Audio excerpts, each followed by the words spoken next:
বাড়িতে তুলসী গাছ শুকিয়ে গেলে কি করেন? কোনো পুকুরে বিসর্জন দিয়ে দেন? না, এখন থেকে আর সেটা করবেন না। রবিবার, বৃহস্পতিবার, শনিবার, অমাবস্যা, পূর্ণিমা ও একাদশীর দিন বাদে যে কোনো দিন শুকনো তুলসী গাছকে মাটি থেকে তুলে ছোট ছোট টুকরো করে রেখে দিন। টুকরো হাত দিয়ে করবেন, কোনো ছুরি কাঁচি দিয়ে করবেন না। তার থেকে একটা করে টুকরো রোজ সন্ধেবেলায় শ্রী বিষ্ণুর সামনে অথবা শ্রীকৃষ্ণের অথবা শ্রীরামের সামনে জ্বালান।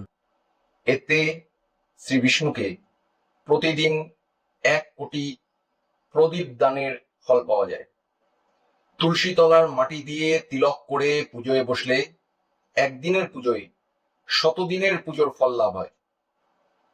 তুলসী গাছের ওই শুকনো কাঠের টুকরো গঙ্গাজল, হলুদ ও কুমকুমের সাথে একসাথে চন্দনের মতো করে ঘষে অনামিকা আঙ্গুল দিয়ে ভগবানকে তিলক করলে শ্রী বিষ্ণু অতি প্রসন্ন হন। একে হরিচন্দন বলে।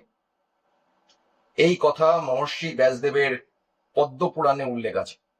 পদ্মপুরাণে তুলসী মহিমার আরো উল্লেখ আছে। মৃতদেহ দাহ করার সময় সামান্য কিছু শুকনো তুলসী কাষ্ঠ দিয়ে দাহ করা হলে সে ব্যক্তি যত বড়ই পাপী হোক, মৃত্যুকালীন সময়ে পঞ্জিকায় যে দোষী থাক, সে সব রকম দোষ মুক্ত হয়ে বৈকুণ্ঠ লাভ করে। এমন কথাই পদ্মপুরাণে উল্লেখ আছে।